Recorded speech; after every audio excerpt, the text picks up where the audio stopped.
안녕하세요. 엄창환입니다. 벌써 51회나 됐네요, 진짜. 예, 그리고 올해 이제 벌써 1월이 이번 주로 이제 끝나고 이제 설 구정이 이제 지냈는데요. 오늘의 주제는 이제 근감소증. 사실은 나이가 들게 되면서 감소증은 조금씩 오는데요. 근데 이거를 정말 병으로 생각하는 분들이 있고 병으로 안 생각해요. 그냥 노화의 과정이니까 어쩔 수 없다고 생각하는 경우들이 참 많습니다. 최근에 1, 2년 전부터 갑자기 단백질을 섭취하자, 운동을 하자. 먼저는 운동이 시작됐고요. 그 다음에는 운동만 갖고 안 되고 단백질을 먹어야 되고 단백질 파우더부터 단백질 제품들이 너무 많이 나왔어요. 근데 이거를 무분별하게 먹다 보면 뭐가 문제냐? 오히려 간이 나빠질 수가 있어요. 실제 그래서 내가 문제가 있는 사람에 한해서 거기에 맞게 먹는 게 제일 좋습니다. 그래서 오늘 주제를 이제 근감소증이라는 주제로 갖고 왔는데요. 근감소증이라는 거는 말 그대로 근육 섬유수하고 단면적의 감소로 인해 골격근의 근육량의 감소를 의미합니다. 전에는 근육이 빠진 것만 근감소증이라고 했는데 단순하게 근육이 빠지는 것도 중요하지만은 더욱더 중요한 건 뭐냐? 그로 인해서 근육 기능이 떨어져요. 그로 인해서 결론적으로 이제 근육량 감소와 더불어 근력의 약화 또는 이제 보행 속도, 신체 활동이 이제 제한이 되고요. 그로 인해 다양한 이제 우리 몸의 변화들이 동반되게 됩니다. 근데 이러한 변화들이 대부분 나이가 먹기 때문에, 노인이기 때문에 그렇다고 생각하는데 사실은 똑같은 나이라도 어떤 사람은 괜찮고 어떤 사람은 안 괜찮잖아요. 그 차이점 뭐냐? 바로 근육에 힘이 있느냐 없느냐, 운동을 하느냐 안 하느냐, 그 다음에 단백질 섭취를 충분히 하느냐 안 하느냐에 따라서 그 결과의 차이가 나옵니다. 그러면은 언제부터 그런 차이가 올까? 사실 20대는 모든 사람이 더 건강해요. 튼튼하고 운동 안 해도 근력이 있어요. 그런데 40대를 기준으로 우리 몸에서 근육량이 빠지기 시작해요. 그때부터는 무조건 운동을 해야 되고 단백질 섭취에 대해서 한 번 정도 생각해 봐야 됩니다. 청년시기까지는 거의 다 비슷해요. 그러다가 어느 정도 정점을 찍으면서 성년으로 넘어가게 되면서 일반적으로 대부분 비슷한 유지를 합니다. 그러다가 40대가 되면서 갑자기 조금씩 근력이 전반적으로 빠지기 시작해요. 그리고 어느 때 정말 차이를 느끼느냐? 바로 60대입니다. 60대가 되면은 40대에 충분히 운동을 하고 단백질 섭취를 했던 분은 60대까지 그게 쫙 유지가 돼요. 근데 40대에 단백질 섭취도 별로 안 하고 운동량도 안 한 사람은 그때부터 60대부터 그 체력이 급격히 떨어집니다. 그 다음부터 골골골해지면서 80, 90 이렇게 힘없는 생활을 갖게 돼요. 그렇기 때문에 우리는 40대부터 노화가 본격적으로 진행된다고 알면 됩니다. 그리고 운동을 하면 할수록 단백질 섭취를 하면 할수록 우리 몸의 노화, 근력을 더 잡아주고 생활하는 데 큰 불편이 없다는 거죠. 첫 번째, 신체 활동하고 운동의 차이점에 대해 설명해 드리겠습니다. 어떤 분들은 내가 신체 활동으로 해서 하루에 10,000보를 걷는데 이 이상 뭐하러 운동을 하냐고 생각하는데 10,000보 걷는 건 운동이 아닙니다. 그 10,000보라는 건 일본에서 이제 나오면서 10,000보를 하는 정도 걸어야지 우리가 체력이 된다고 생각하는데 그거는 바로 신체 활동이에요. 운동이라는 건 땀을 흘리면서 근력의 힘을 키워주는 겁니다. 즉 신체 활동을 정의할 때 골격근의 수축으로 에너지를 소모하는 신체의 모든 움직임을 의미하는데 숨 쉬를 때, 걸을 때, 잠잘 때 이 모든 게 다 신체 활동이에요. 반면에 운동이라는 건 뭐냐? 신체의 특정 부위에 대한 체력으로서요. 건강 등의 개선과 유지를 목적으로 하는 계획적이고 구조적으로 실체하는 신체 활동이에요. 그러니까 단순하게 그냥 아무 뜻 없이 그냥 이렇게 걷거나든지 그냥 누웠거나 숨 쉬거나 이런 거는 운동이 아니라 실제 내가 어떤 목적을 갖고 열심히 뛰든지 땀을 흘린다든지 이런 식으로 체력, 근력을 키워주는 거를 우리가 운동이라고 하고 40대 전까지는 20대, 이때는 신체 활동만 해도 충분하는데 40대가 넘어가면은 반드시 운동을 하루에 30분 이상은 꼭 해줘야 됩니다. 그 결과는 언제 나타나냐? 바로 60대 때 나타납니다. 근감소증에 따른 변화, 처음엔 어떨까요? 말 그대로 이제 근육 양이 줄어들어요. 그래서 좀 근육량이 좀 떨어지네. 그러다가 어느 순간부터 근력이 없다는 얘기를 해요. 바지를 입어도 그 다음에 몸매시가 안 난다든지 허벅지 근육이 빠진 것 같다. 그러면 그 다음부터 어떻게 되냐? 신체가 구부러져요. 그러면서 숨 쉴 때도 숨도 잘 안 쉬기고 힘도 없고, 그러니까 조금만 걸어도 숨이 차고 조금만 걸어도 피곤하고, 그래서 이제 신체적인 기능에 이제 이상이 오는 거죠. 그렇기 때문에 근육량, 근력, 신체 기능은 어떻게 보면 롤러코스터처럼 한 번에 쭉 가게 됩니다. 젊었을 때는 사실은 못 느껴요. 30대, 40대, 50대, 60대로 갈수록 그 속도가 빨라진다는 거. 그래서 옛날부터 그런 말이 있잖아요. 20대는 20km의 속도로, 30대는 30km, 40대는 40km, 50, 60은 60km. 뭐 이런 속도로 정말 나이와 함께 빠르게 진행되는데, 그 이유는 바로 근력에서부터, 근육량에서부터 시작한다고 아시면 됩니다. 그러면은 근감소증에 우리가 임상적으로 이제 어떤 게 중요한가? 첫 번째는 근육이 없게 되면은 숨 쉬는 것도 힘들어요. 걷는 것도 힘들고, 누웠다 일어났던 거, 세수하는 것도 힘들어. 그래서 일상생활 기능에 이제 어려움을 유지하는 게 어렵다는 것을 일반적으로 호소하고요. 또한 이렇게 근력이 떨어진 사람들은 낙상을 하거나 뭐 잘못 넘어지기만 해도 골절이 온다는 거죠. 그래서 다른 사람보다 근감소증 있는 사람이 훨씬 더 그 낙상이나 그 골절의 위험이 높은 이유가 바로 이런 이유들입니다. 그리고 근육량이 떨어지면은 폐활량이 감소해요. 그리고 면역력도 떨어질 수밖에 없다는 거죠. 그리고 감염 발생 위험이 근육량이 높은 사람보다 낮은 사람이 훨씬 더 높다고 되어 있습니다. 그렇기 때문에 근육은 어떻게 보면 내 몸의 면역력을 올리고 폐 기능을 좋게 하고 면역력을 올려주는 그 어떤 것보다도 중요한 게 바로 근육량입니다. 그리고 심혈관 질환이라든지 당뇨, 고혈압, 고지혈증, 만성질환 발생률이 훨씬 더 높습니다. 그리고 호흡기 질환으로서 폐렴이 잘 오고요. 그리고 치매도 늘어난다 합니다. 그로 인해서 결국은 사망률이 높아질 수밖에 없죠. 일반인도 이럴 뿐만 아니라 암 환자 같은 경우는 근감소증, 악액질이 암 사망률의 50%를 차지할 만큼 중요하다고 되어 있습니다.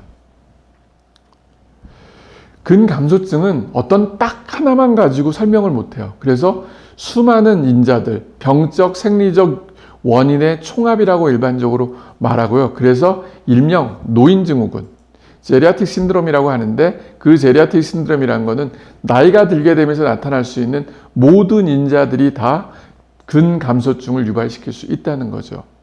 그러니까 나이가 들게 되면 신체 능력이 떨어져요. 그리고 잠도 잘 안 오고, 약물도 여러 가지 복용하게 되고, 그리고 치아, 그러니까 치아 씹는데도 문제가 생기고, 그로 인해서 영양결핍이 오게 되고, 그리고 알게 모르게 만성질환, 숨어있는 질환들이 많이 내포되어 있다는 거, 그리고 기본적으로 우울이 깔려 있을 경우도 많습니다. 그 외에도 이제 인지 문제로 인해서 치매 같은 게 잘 온다는 거죠.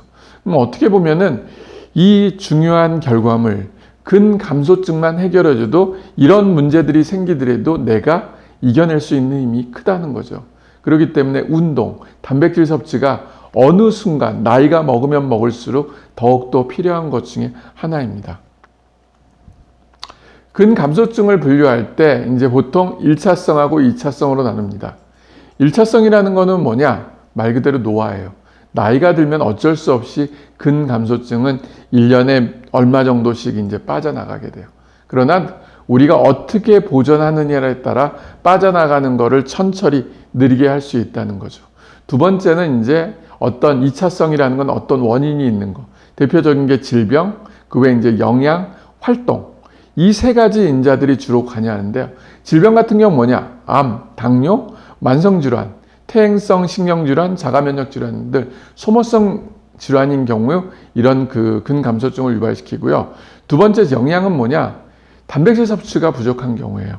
그리고 치아의 문제, 씹는 게 저작근의 문제로 인해서 고기를 씹는다든지 이런 육류 섭취가 제한될 수밖에 없고요. 그리고 세 번째는 암 수술로 인해 위를 잘랐다든지 아니면 대장을 잘랐다든지 이로 인해서 그 다음에 췌장을 잘랐다든지 그래서 소화 능력이 떨어지는 경우 역시 단백질이나 영양결핍이 오기 때문에 근감소증이 온다는 거죠. 그리고 세 번째는 활동이에요. 활동이라는 거는 활동량인데 점점 나이가 들면 들수록 활동량이 감소해요. 그럴수록 더 열심히 운동을 하고 활동량을 많이 해야 돼요. 또한 운동량도 감소하고 우울로 인해 대인 기피가 증가하는데 실제 많은 환자들이 보면은 근감소증 환자들이 활동량이 적고 결국은 이제 운동량도 적고 사람 만나는 걸 싫어하는 경우들이 많아요. 왜? 내가 옛날보다 품위가 떨어지기 때문에 그렇다고 생각하시는데 오히려 내가 열심히 사람을 만나고 운동을 하고 우울증을 해결하면은 근감소증도 훨씬 더 수월하게 이제 넘어갈 수 있다는 거죠. 실제 연구 자료나 그동안 이제 데이터를 보게 되면은 신체 활동 감소에 따라 근감소증은 매일같이 약 0.5%의 골격근량이 감소한다고 되어 있고요. 두 번째는 근력 감소가 0.3에서 많게는 4.2%까지 감소할 수 있다고 합니다. 그리고 입원 환자의 14.7%가 이제 근감소증이 발생하는데 특히 중환자실에 있는 입원한 환자들은 입원 기간이 길면 길수록 심각하게 근감소증이 발생해요.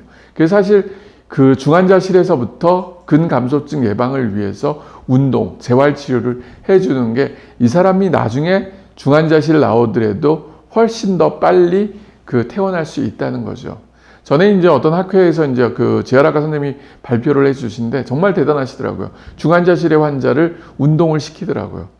그러면서 그 사람이 빨리 더 퇴원했다는 것을 발표해 주는데 저는 사실 감동을 받았는데 사실 중환자실은 그 환자 케어하기도 되게 힘든데 재활치료, 운동까지 한다는 거는 정말 많은 사람의 인력이 이제 필요하고요. 그걸 한다는 거는 정말 쉽진 않지만 운동은 빠르면 빠를수록 좋다는 것을 말해주는 겁니다.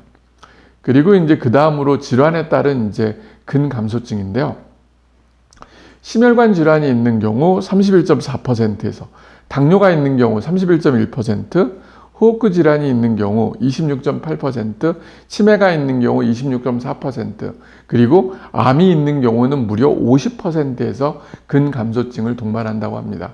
그래서 소모성 질환들은 대부분 알게 모르게 근감소증이 오고 그 감소증을 해결하면은 이런 소모성 질환을 빨리 치료하는데 큰 도움이 된다고 보면 됩니다. 이거는 이제 한국형 근감소증 선별 질문지라고 했는데요. 사실 내가 근감소증이 있는지 없는지 어떻게 아느냐? 모르죠, 정말. 한번 몸무게를 잰다든지 근육을 확실하게 재지 않는 한. 그러나 이제 일반적으로 이제 한국형으로 해서 만들어진 이제 선별 질문지가 있는데 5가지 항목. 근력, 그 다음에 이제 보행 보조, 의자에서 이제 일어나기, 그리고 계단 오르기, 낙상. 이 5가지를 가지고 이제 평가를 해서 4점 이상인 경우 근감소증을 의심한다고 합니다. 그럼 근력은 뭐냐? 무게 4.5kg. 그러니까 9개들이 배 한 상자가 보통 4.5kg 정도 된다고 그러더라고요. 그것을 들어서 나르는 것이 얼마나 어려운가. 즉 전혀 어렵지 않다. 그러면 0점이고요. 조금 어렵다. 그럼 1이고 매우 어렵다면 2라고 생각하시면 됩니다. 두 번째, 보행 보조인데요. 방 한쪽에서 방 끝까지 다른 쪽 끝까지 걷는 것이 얼마나 어려운가. 말 그대로 전혀 어렵지 않다. 그럼 0점이고 조금 어렵다면 1점이고 매우 어렵거나 보조기를 꼭 이용해야 될 가능한 경우는 2점이라고 이제 평가하고 있습니다. 그리고 이제 세 번째는 의자에서 일어나기인데요. 의자에서 일어나 침대 혹은 침대에서 일어나 의자로 옮기는 것이 얼마나 어려운가. 우리가 볼 때는 뭐 별것도 아닌데 실제 근감소증이 있는 분들은 이것도 굉장히 힘들다는 거죠. 그래서 전혀 어렵지 않다. 그럼 0점. 조금 어렵다. 1점. 매우 어렵다. 도움 없이는 할 수 없다. 그러면은 2점이라고 평가하시면 됩니다. 그 다음에 네 번째 이제 계단 오르기인데요. 10개 계단을 쉬지 않고 오르는 것이 얼마나 어려운가를 평가를 해서 0점은 전혀 어렵지 않다. 1점은 조금 어렵다. 2점은 매우 어렵다. 아니면 할 수 없다. 라고 평가를 합니다. 그리고 마지막으로 5번째, 지난 1년 동안 몇 번이나 넘어졌나? 전혀 없었다. 그 다음에 이제 1에서 3회 정도 낙상을 했다. 넘어졌다 하면은 1점이고요. 4회 이상 하면은 2점이라고 평가하시면 됩니다. 이 5가지 문항에서 총합이 4점이 넘어가면은 그때는 근감소증을 의심해보고 병원에 가서 결국은 이제 정확한 진단과 더불어 치료를 받는 것이 좋습니다. 진단 기준은 어떻게 되냐 하면은 인바디 검사, BWA라고 최근에 나온 검사 기구가 있습니다. 이 검사를 통해서 내 몸의 이제 근감소증을 평가하는데 남자 같은 경우는 7.0, 여자 같은 경우는 5.7 이하인 경우에 이제 근감소증을 의심해 볼 수 있고요. 그 다음에 이제 악력 검사, 그를 통해서 남자는 28kg, 여자는 18kg 미만일 때 근감소증을 얘기하고 세 번째 스텝으로 앉았다 일어나기를 이제 보통 했을 때 5번 정도 5회 반복했을 때 소요 시간이 12초 이상이 되면은 근감소증이라고 보통 말하고 합니다. 이 중에서 이제 BWA 기계는 무조건 있어야 돼. 거기에 근감소증이 나와야 되고, 그리고 2번 악력 검사와 앉았다 일어나기 검사 둘 중에 하나에서 문제가 있으면은 근감소증이라고 얘기하고 됩니다. 그리고 이제 증증 근감소증이라는 건 뭐냐? 낮은 근육량에다가 낮은 근력, 낮은 신체 수행 능력 모든 거를 다 포함하는 거를 이 1, 2, 3이 다 있는 경우를 중증 근감소증이라고 말하고요. 이때는 심각할 수가 있기 때문에 반드시 병원 치료를 적극적으로 받으셔야 합니다. 일반적인 치료 방법은 어떤 게 있느냐? 첫 번째는 동반된 질환이에요. 혹시라도 암이 있으면은 암 치료랑 동반돼서 근감소증을 치료, 고혈압, 당뇨 같은 병이 있더라도 이 병들을 치료를 같이 해줘야 됩니다. 그 다음으로 꼭 해야 되는 게 운동 영양 약물입니다.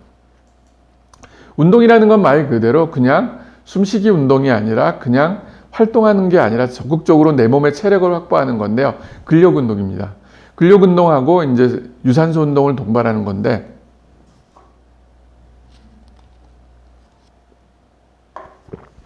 유산소 운동은 보통 하루에 30분 정도 해주는 게 좋고요. 그 다음에 영양은 단백질 섭취를 통해서 결국은 필요한 영양을 섭취해 주는 거고요. 그리고 마지막으로 이제 약물, 이 사람들한테 필요하면 영양제만 갖고 안 된 경우는 약물까지 투여하면서 치료를 해주게 되어 있습니다.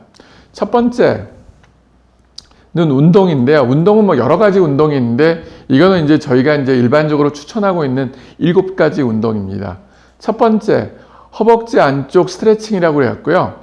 다리를 벌릴 수 있는 만큼 쫙 벌인 다음에 정면을 보며 앞으로 숙입니다. 실제 많이 스트레칭 하는 방법 중에 하나고요. 두 번째는 골반 주변에 이제 근력을 스트레칭 해주는 겁니다. 그래서 무릎을 어깨 너비만큼 벌리고요. 기어가는 자세로 엎드립니다. 그리고 등을 천장 쪽으로 동그랗게 말아 올리면서 숨을 내쉽니다. 숨을 들이마시면서 처음 자세로 돌아갑니다. 사실은 오늘 말로만 이제 설명해서 잘 모를지 모르지만 인터넷이라든지 보게 되면은 유튜브라는 이런 데 보면 이런 운동법이 잘 나와 있으니까 거기를 참조하시면 되고요. 세 번째는 허벅지 대퇴사두근 근력 운동인데요. 이거는 오금 부위에 폼 룰러를 두고 수건 3장을 반으로 접어서 이제 동그랗게 말아서 사용해도 되는데요.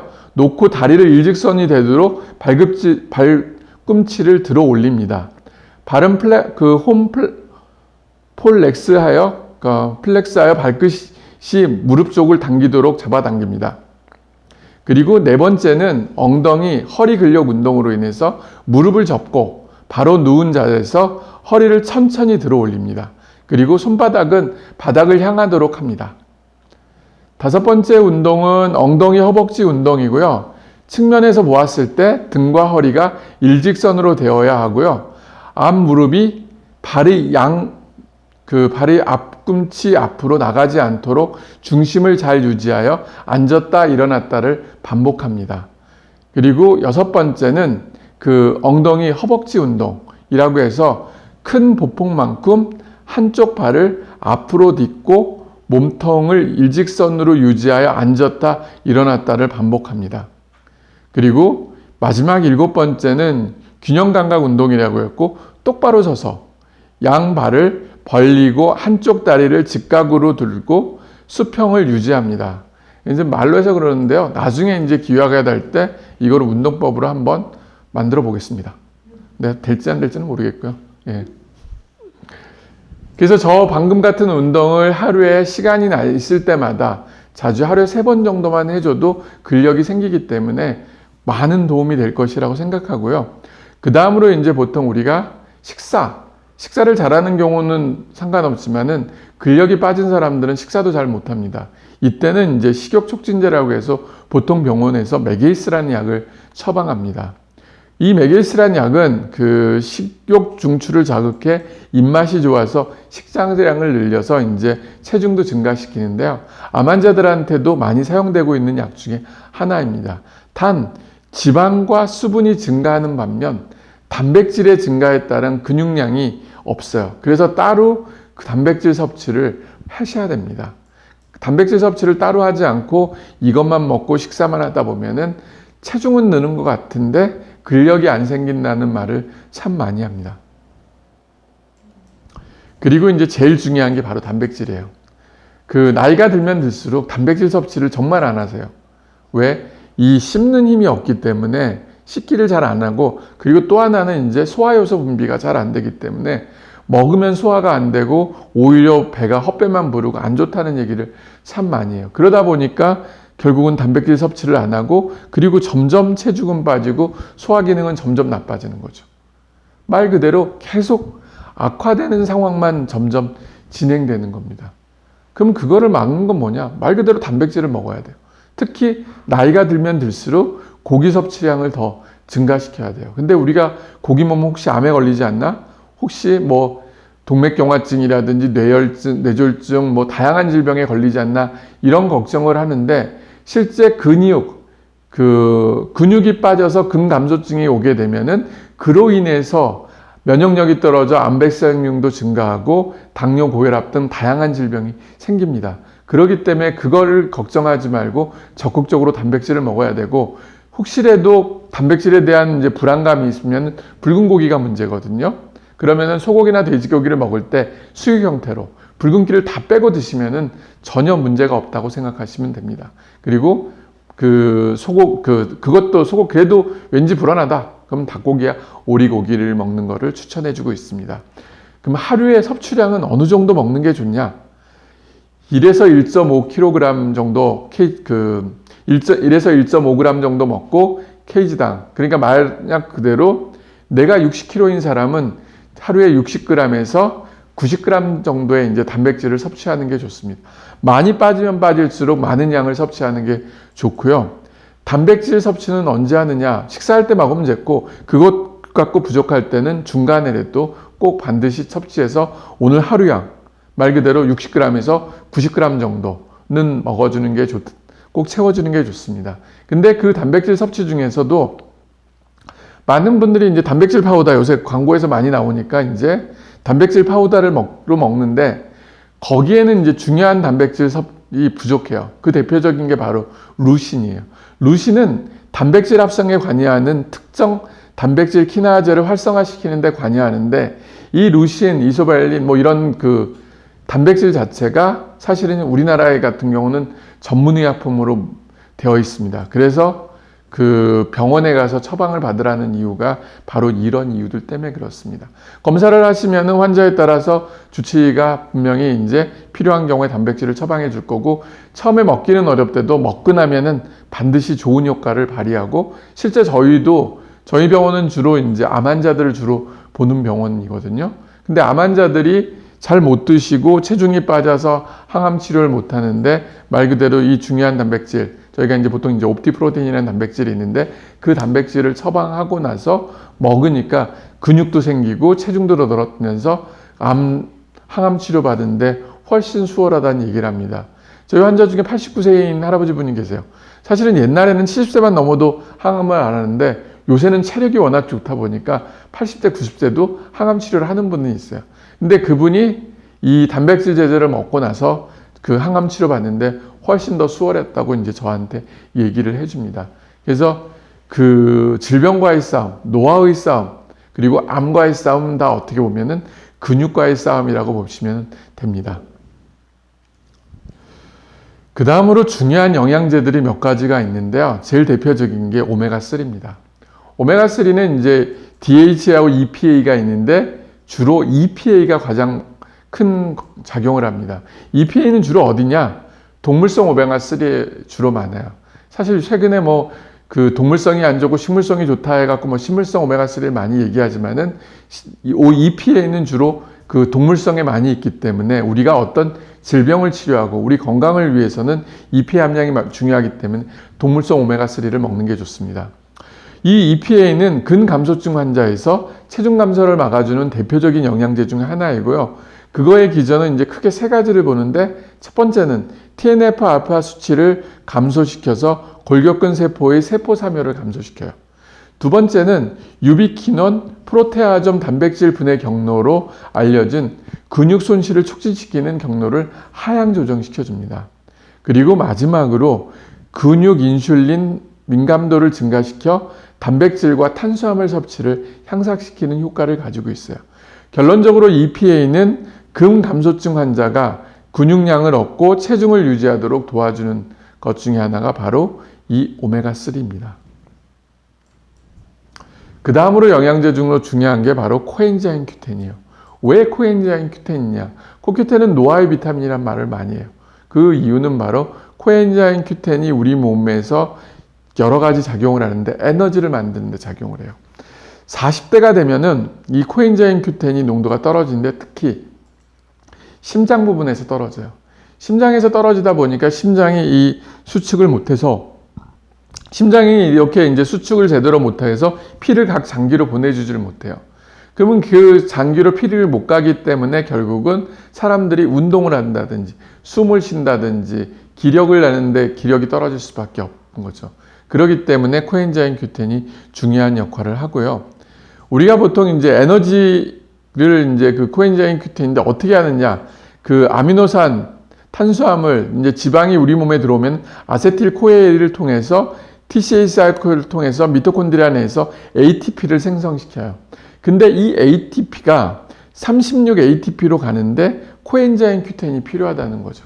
만약 코엔자임 Q10을 안 먹었다면 우리가 에너지가 훨씬 더 적기 때문에 우리 몸은 쉽게 지칠 수밖에 없습니다. 그렇기 때문에 중요한 스태미너이면서 에너지를 생산하는 중요한 코엔자임 Q10도 근감소증을 예방하는데 필요한 영양제 중에 하나입니다. 그리고 이제 마지막으로 이제 비타민 C하고 D라는 이제 영양제가 있는데요. 비타민 C는 활성산소를 감소시키고 근감소증 시 분비되는 인터루킨 6를 감소시켜 근감소증의 진행을 막아줘요. 그렇기 때문에 도움이 되고요. 비타민 D는 근육 소모의 주요 중재자인 인터루킨 6를 억제하여 근육 소모를 막음으로 인해서 근감소증의 진행을 막고 뼈를 튼튼하게 해준다는 거죠. 그러니까 비타민 C하고 D가 또 이 그 근감소증 환자들한테 꼭 필요한 영양제 중에 하나입니다. 저희 병원에 이제 근감소증 환자들이 오게 되면은 어떻게 치료하고 어떻게 보느냐. 첫 번째 이제 환자분들이 이제 내원을 하게 되면은 물어봐요. 여러 가지들 얘기들 하고 그 다음에 이제 저희가 이제 검사하는 게 BWA라는 장비를 통해서 근감소증을 확인합니다. 실제 그런 분들 보면은 이제 그 BWA 기계를 통해서는 여러 가지 상태를 체크하는데 첫 번째가 이제 근력도 볼 수 있고 그 다음에 위상각이라고 해서 세포의 기능들을 봐요. 세포가 기능들이 되면 제대로 이런 그 위상각을 통과하는데 기능이 안 좋으면은 세포를 제대로 통과해서 튀겨나가 버려요. 그래서 떨어지기도 하고 뭐 올라가기도 하고 그리고 또 하나는 내 몸에 이 수분이 많이 축적이 돼 버려요. 근력은 떨어지고 몸이 잘 붓고 이런 것들 자체도 별로 근감소증의 증상 중에 하나라고 하죠. 그래서 비만한 사람들이 비만한데 무슨 근감소증이 있냐고 말하지만은 실제 그런 분들도 근감소증이 많고요. 그 다음에 만성질환, 그 심부전이라든지 심장질환 이런 분들 같은 경우는 근감소증이 심각하다고 보통 보고 있습니다. 그리고 BWA라는 기계를 통해서 근감소증을 체크한 다음에 그 다음에 악력을 통해서 팔의 힘을 체크해서 근력이 어느 정도인지 보고 그리고 앉았다 일어나기를 통해서 신체 활동이 어떤지를 봅니다. 그래서 이걸 5번을 하는 동안 12초 이내에 하면 크게 문제가 되지 않지만은 12초가 넘는 경우는 신체 활동 자체도 떨어진다는 거죠. 이 세 가지를 통해서 그 사람의 이제 근력 상태, 그 다음에 신체 활동 상태, 근감소증 상태를 체크합니다. 그리고 저희가 운동을 처방을 해주고요. 그리고 영양제로는 OQD라고 해서 오메가3, 코엔자임 Q10, 비타민 D가 함유된 영양제가 있어요. 이거를 따로따로 먹는 것보다는 그냥 하나로 돼 있어서 먹으면 먹기가 굉장히 편하고요. 그리고 BGA라는 유산균을 줍니다. 왜? 이 그 장내세균을 결국은 유익균이 많아야지 장내세균이 많이 좋게 되고, 그 다음에 암모니아 같은 독성들이 생기질 않아요. 만약 유해균이 늘어나게 되면은 암모니아 같은 이제 독성물이 많이 생겨서 내 몸을 더 힘들게 해준다는 거죠. 그래서 저희가 이제 OQD하고 BGA라는 유산균인데, BGA가 제가 항상 주장했던 것처럼 LGG, BB12, LA5, 요번에 최근에 이제 신제품이 나왔는데, 요 세 가지 유산균으로 되어 있는 그 유산균이고, 제가 그동안 이제 했던 것 중에서는 유산균 중에서는 제일 좋은 유산균으로 저는 생각하고 있습니다. 그래서 이 OQD하고 이제 BGA 유산균, 여기다가 이제 추가적으로 이제 비타민 C 정도를 저희가 보통 환자분들한테 복용하라고 추천하라 하고요. 그리고 추가적으로 단백질 섭취가 필요한 경우는 저희가 그 단백질을 처방해 줍니다. 그럼 옵티프로테인이라는 단백질 제제인데, 그거를 처방해서 환자를 먹게 하고요. 그리고 만약 식사를 잘못하거나 치아가 안 좋아서 정말 음식물을 잘 넘기지 못하는 경우, 그때는 아미노산수액하고 TPN이라는, 보통 병원에 가면은 흰색 우유빛 영양제를 맞잖아요. 그 영양제를 이제 맞춥니다. 저희 환자 중에서는 너무 심각하게 이제 근육이 빠진 분들은 하루에 이 TPN 영양제를 2-3개씩 맞는 경우도 있습니다. 그렇게 일주일하고 체력이 이제 회복되고 가게 됩니다. 실제 근감소증이 너무 심한 사람들은 아예 숟가락들 힘도 없어요. 그리고 영양제를 만약 삼켰다 하더라도 흡수가 거의 안 돼요. 그런 경우는 오히려 이 주사제, 영양제를 통해서 이렇게 이제 그 체력이라든지 근육량 소모되는 거를 회복해 주는 게 무엇보다도 중요하고요.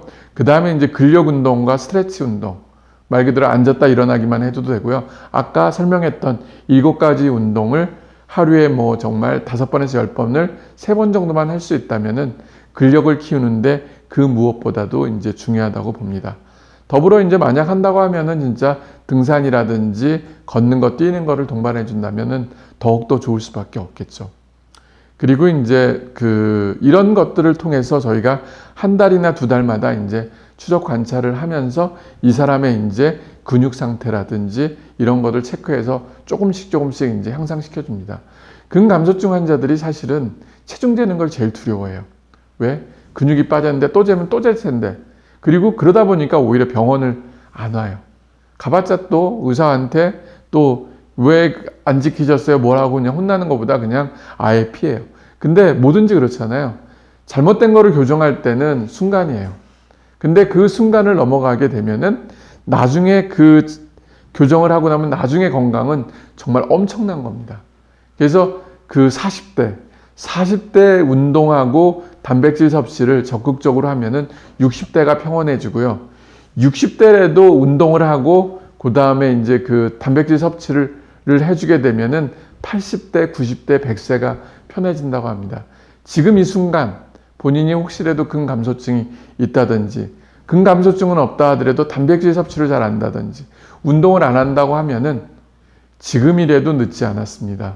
바로 단백질 섭취를 하고 운동을 하고, 그리고 병원에 가서 체크를 한 다음에 본인의 상태를 알아보는 게 중요합니다.